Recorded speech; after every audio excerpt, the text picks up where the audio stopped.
don't get performance anxiety about your sleep performance? It's tricky, and I think you can't be a perfectionist. What is sleep hygiene? Is there a best position to sleep in? As people start getting older, do they need less sleep? I wake up at like 2 in the morning, 4 or 5 times a week. It's a really common problem, particularly among women. What about sleep aids, Dr. Kennedy? When you don't have the confidence in your body's ability to sleep, it can snowball. If you don't get proper sleep, don't badger yourself. Sleep is going to vary night to night. If we can just get okay, healthy sleep on a consistent basis, that's actually going to take us really far.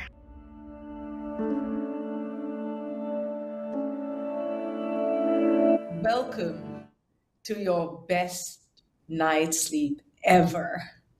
I want to jump right in and start debunking myths around sleep with sleep expert and clinical psychologist, Dr. Janet Kennedy. Thank you for coming on, Doctor. Before we begin, I want to start with sort of letting the audience know how we can break the myths around sleep. And we'll start with a little bit of a true and false.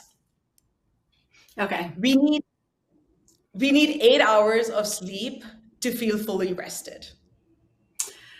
Not necessarily true.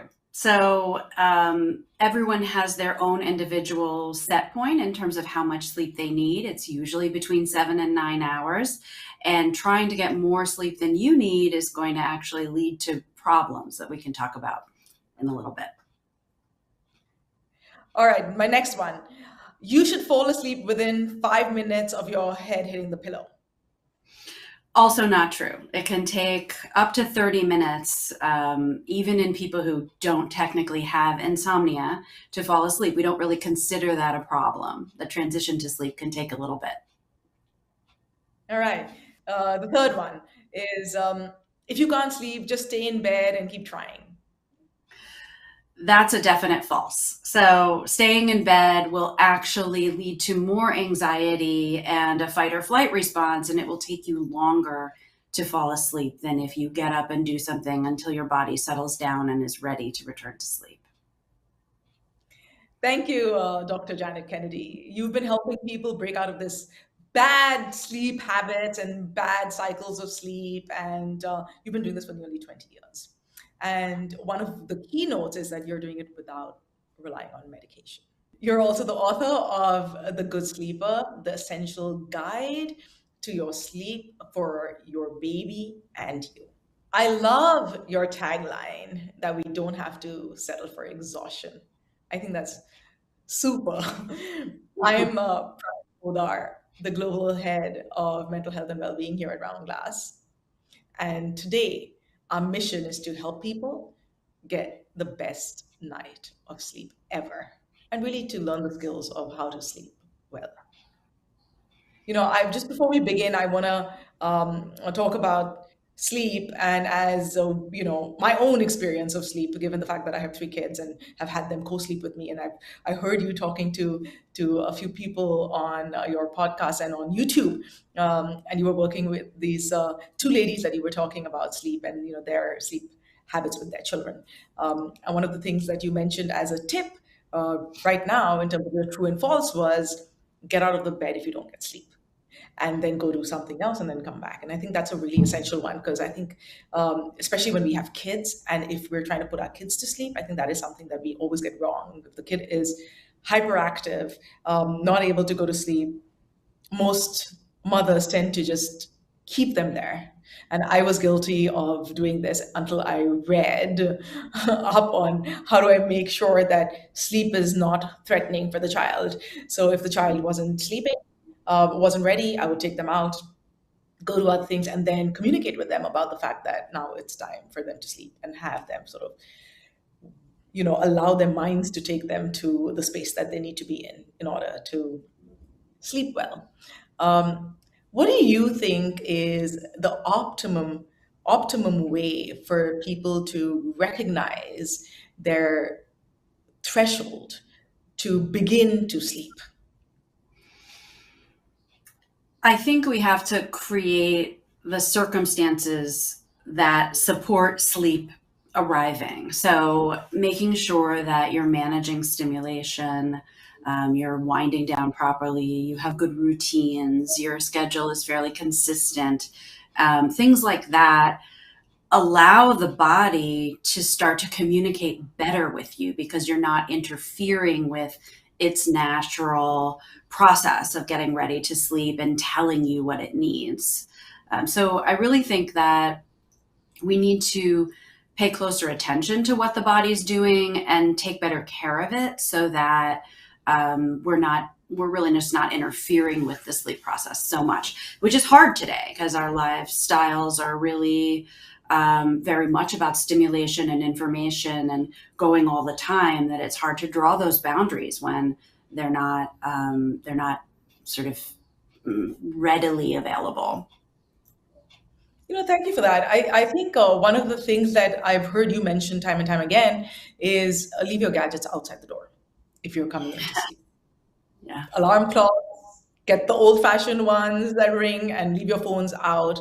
And I think this is really relevant, especially for a company like ours as well, where we're talking about holistic well being. And we see that people in the same space of meditation, mindfulness, etc., are now building into their services um, sleep stories and things to do with sleep and that require the phone to be there in bed. What is your opinion about this, and how do we actually build responsibility as we build content?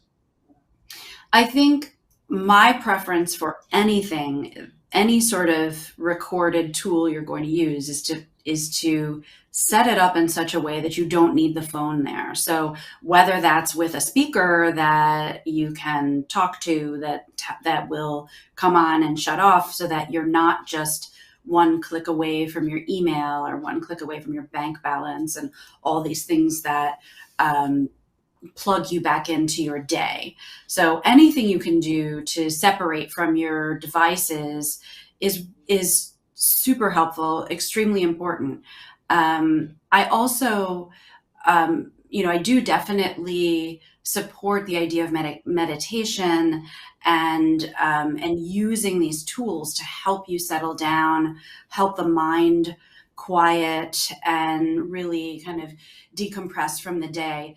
They don't necessarily have to be done in bed to fall asleep. And oftentimes, unless it's a very, very long podcast or very long sleep story, people can get very anxious if they're starting to get to the end of it and they're not sleeping. So whenever something is supposed to put you to sleep, there comes with that a performance demand, a pressure that can has the potential to backfire and become more anxiety inducing. So I like to think of these things as helpful to prepare for sleep, but really what I work on is helping people with strategies to calm the mind without technology whenever possible.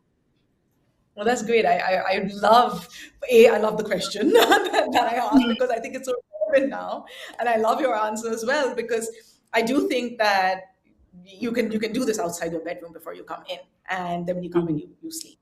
And I love the suggestion that you can have, your programmed speaker, you know, tell you Mhm. or bring that and then shut off automatically when it's Mhm. over.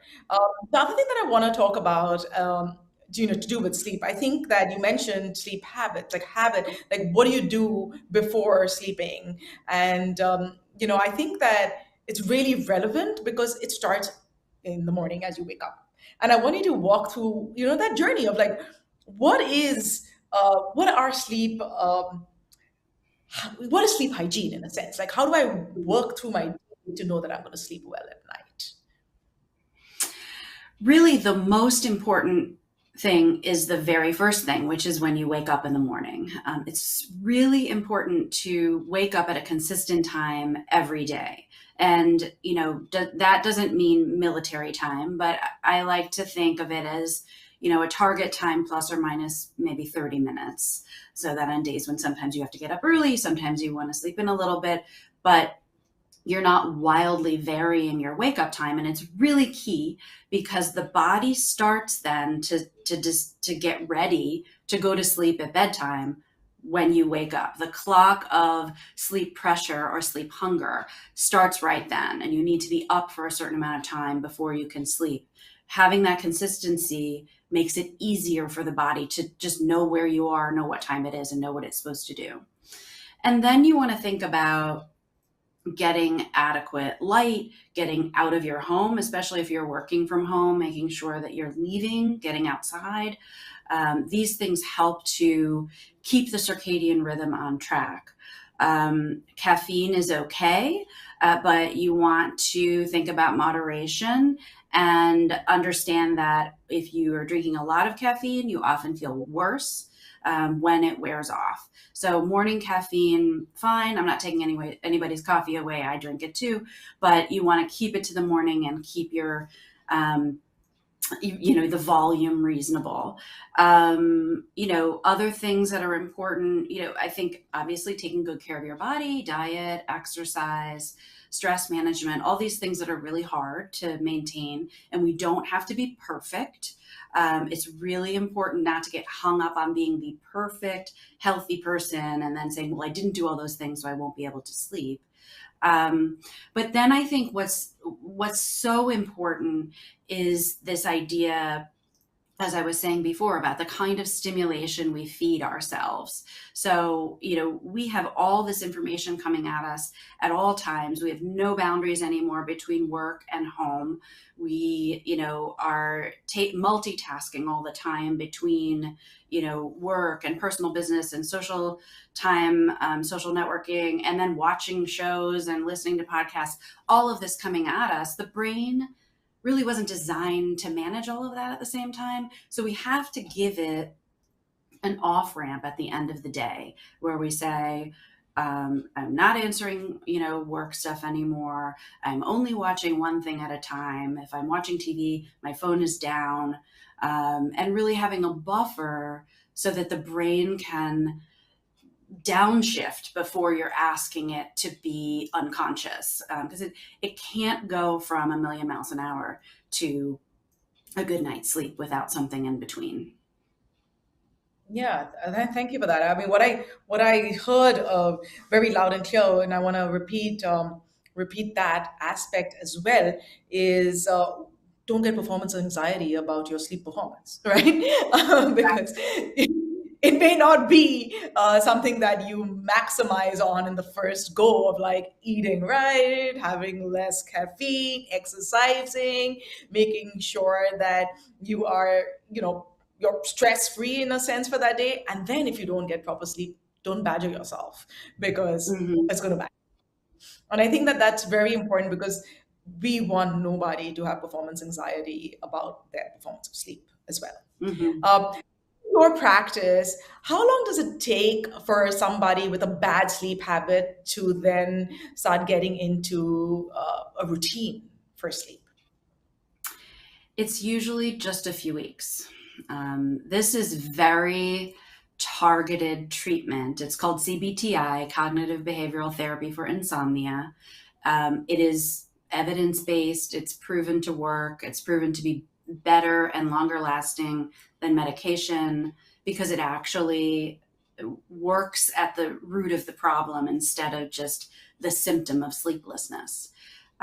So typically, people start to see some kind of benefit within 2 to 3 weeks of working with me. Talking about sleep, I find that my teenagers are not sleeping well. And they actually have friends that are doing the same thing because they start gaming at like 11 o'clock at night. It's holiday time, right? And they're basically not following any sleep hygiene practices. And I find that they can catch up on their sleep in the day, but the circadian rhythm doesn't really allow for that. So I see fatigue setting in.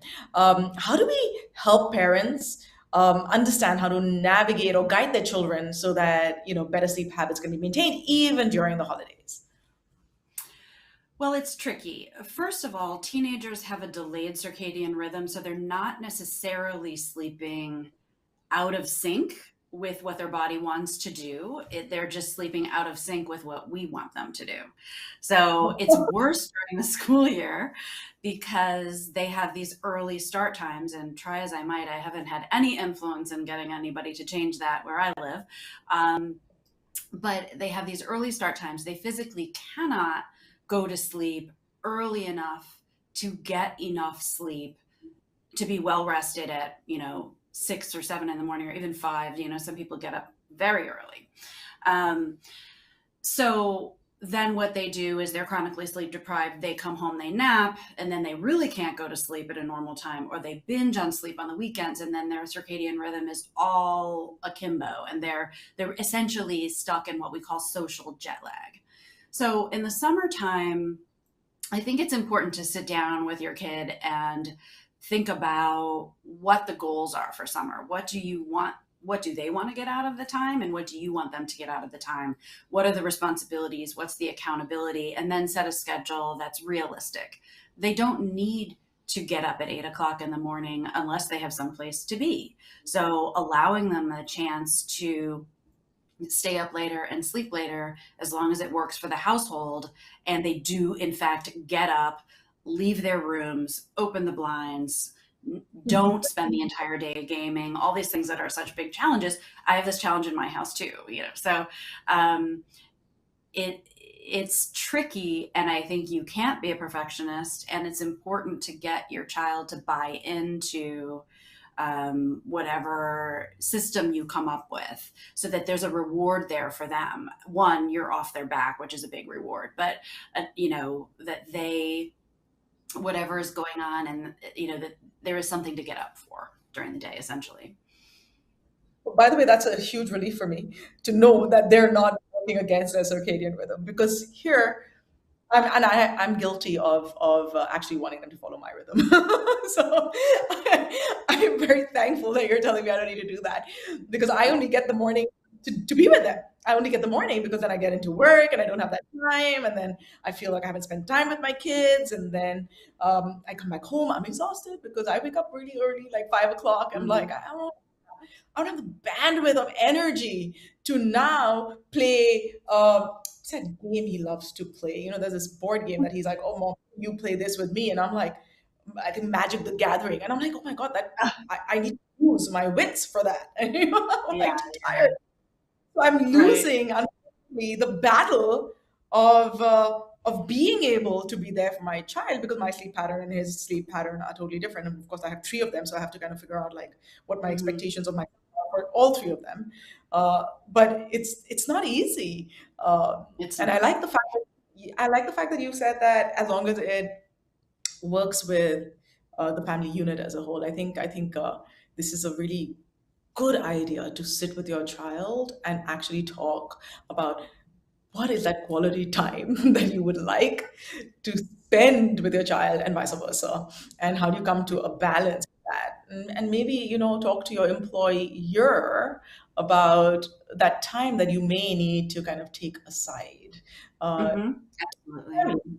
I think that that's I really mean, if you're very. working from home, for example, you could have lunch with your child, which would probably be their breakfast. So, Yeah. or could think about how to really do higher value quality time on the weekend. It doesn't have to be perfect, to communicate to your child that you care, you want to spend time with them, but you also respect their autonomy as they're making Yeah. decisions about what's good for them and their body. As people start getting older, do they need less sleep? Our sleep changes as we get older. We don't tend to need less sleep once we're out of the adolescent phase. So adolescents, yes, they need more sleep and they get less than anybody else except for infants. Um, but as we get older, our sleep quality changes, meaning we spend less time in deep sleep, and sleep becomes more fragile, in that we wake up more fully during the night when our sleep cycle shifts, things like that. So sleep might not feel as continuous, seamless, or deep as it used to, but it's not necessarily less. What tends to happen is sleep gets fragmented because there are changes in sleep quality. And when people then try to make up for that by napping or drinking tons of coffee, or going to bed early because they're exhausted, those things actually create longer term changes to your schedule, your cycle, and can result in less sleep because either you're sleeping on the wrong schedule or you're pushing your body to do something it doesn't necessarily need or want to do, or it's the wrong time. And then you get the performance anxiety and the insomnia that goes along with that. Yeah. It's kind of like, a Yeah. house of cards. Is there a best position to sleep in? Not necessarily. I would say that sleeping on your stomach is probably hardest on your body in terms of your neck and your low back. A lot of people do well on their side, and that is less makes you less prone to snoring. It's better for reflux, but it's trickier to maintain proper alignment. You really need a pillow between your knees, and to think about the pillow you're using for your head, and making sure that your alignment is pretty good. Yeah. If your mattress is too firm, sleeping on your side could be tricky. Sleeping on your back is better for alignment, especially if you put a pillow under your knees, but it does bring up risk for snoring. Sleep apnea is often positional, in that it doesn't occur if you're not on your back. And reflux as well can be worse on your back. And reflux, in fact, causes snoring as well. It seems like every There's no position good. has some. I mean, how did God intend this? I mean, like, were we supposed to really go to sleep? Anyway, It comes down to you and your body and making sure that you're getting a mattress that supports how you're comfortable sleeping, so that your body's in proper alignment, because you're lying there for a long time. yeah. Well, 42% of adults report waking up at night is an issue, and you just mentioned that you generally naturally wake up many times as the sleep cycle changes. Um, but I want to add Marcy to the conversation because she's been dealing with sleep issues her whole life. Marcy, what is your experience? Hi, so glad we're talking about this today. I wake up. It's changed over time, but more recently, in the last few years, I wake up at like 2 in the morning, and it's probably 4 or 5 times a week that this happens. And it'd be fine if I could go back to sleep, but I can't go back to sleep. I don't know how long it takes me to get back to sleep, and then it kind of feels like it ruins my day the next day. Like I'm not quite fully clear. So if I could solve that issue, it'd be great. It's a really common problem, particularly among women, because our hormones have a big impact on our ability to fall asleep, stay asleep, and the kind of fluctuations that happen even just in our body temperature throughout the night. It's something I see all the time. What I would suggest is, first, see your doctor, and hopefully you have a doctor who is very supportive of women and the changes that happen through the lifespan, because as your hormones start to fluctuate, it it can have a big impact all across the board, and it's important to have a doctor who's supportive of that. Um, Night waking is going to happen. Like we all wake up whether we are aware of it or not. And what is important is to focus instead on what's getting in the way of you getting back to sleep. So if you respond to night waking by just saying, okay, I guess I'm up right now, I'll be back in a normal sleep rhythm soon, and let me maybe do a little breathing or count backwards from 1,000, or focus on all the names I can think of that start with the letter H. It doesn't really matter, something to occupy your mind, and you can fall back to sleep more quickly. But once you've had a lot of bad experiences with waking up and it starts to feel like you're trapped and life is just not cooperating with you and there are going to be all kinds of consequences, then anxiety starts to be part of that picture. And once you have the anxiety piece, the fear, the frustration, the agitation, the anger, you name it. The body has one response to that, and that is fight or flight. And that brings in adrenaline. Essentially, the only problem you can have where adrenaline is totally inappropriate is insomnia. But our body is not sophisticated enough to give us a different reaction when the problem is sleeplessness. So what we have to do instead is kind of uncouple that stress response from the waking. And the best way I've found to do that is to read in the middle of the night. Like pick up a book.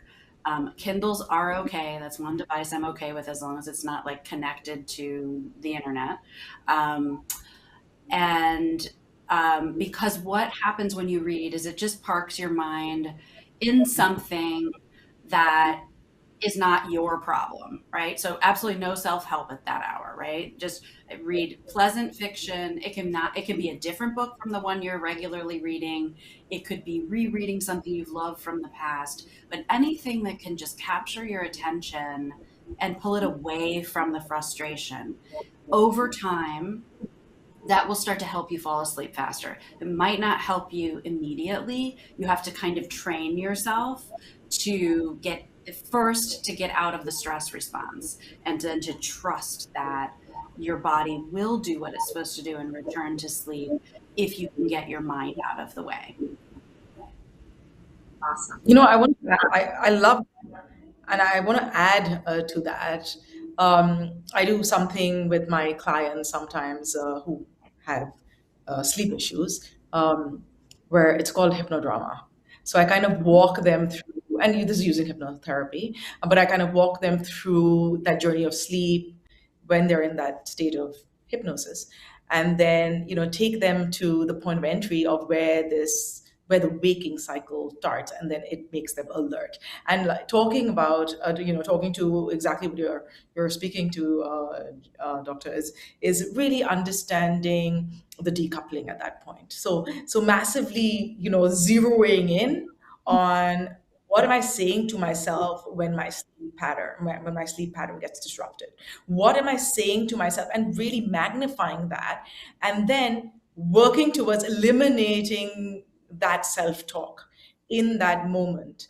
And we do this a couple of times where then you start to see yourself, because hypnodrama is all about creating dramatizing the whole sort of the whole experience for yourself. So you can see yourself, as you future pace it, where you sort of decouple the stress, and see yourself sort of waking up and falling back to sleep, and then see yourself waking up and then falling back to sleep, and it becomes seamless in a way. Because one of the things that we learned in our practice was, if you do it several times, in even in creative visualization, it becomes something that you can do quite easily. So it is a tip or tool that actually I've seen work with some of the clients that I've worked with as well. And I hope, Marcy, that you can use the tools that doctor is talking about, and also try hypnodrama or creative visualization, where you see yourself. And I don't mean this while you're sleeping, I mean this like during the day, when you're wide awake, but really moving yourself into watching yourself overcome that challenge, and really seeing yourself falling deeply asleep again, and being relaxed in that moment where you feel the stress may rise. And really practicing this several times, because your mind doesn't know the difference between something that you've created in creative visualization and something that's happened. And when it becomes something that you are used to seeing, you often will fall back to sleep quite easily, hopefully, fingers crossed, doing that.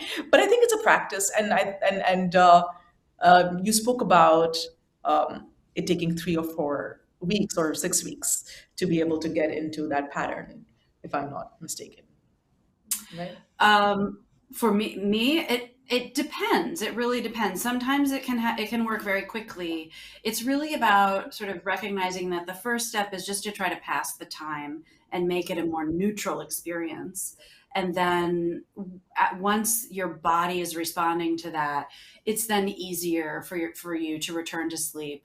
The other piece of it, I think, that's really important is to recognize that we don't have to feel perfect all the time to be okay, and that sleep is going to vary night to night. You know, the idea of getting your best sleep, that's wonderful, but when we think about sleep in superlatives, it makes us feel like we failed when we get just okay sleep. And if we can just get okay healthy sleep on a consistent basis, that's actually gonna take us really far. Marcy, I wanna ask you, do you have any follow-up questions? Um, no, I don't think so. I think reading will help, and I do like to read. So I like you talking about picking up something. It doesn't have to be something that you're currently reading, because I typically Mhm. read a certain book every day. Um, but yeah, it'll help increase my knowledge and hopefully sleep. Well, thank you, Marcy. Let us know how it goes. I will. Thank you so much, Dr. Kennedy. My pleasure. What about sleep aids, Dr. Kennedy? Do you have any sort of input on sleep aids? You know, sleep aids are a tool that, if you're using them in an acute situation, can be very helpful.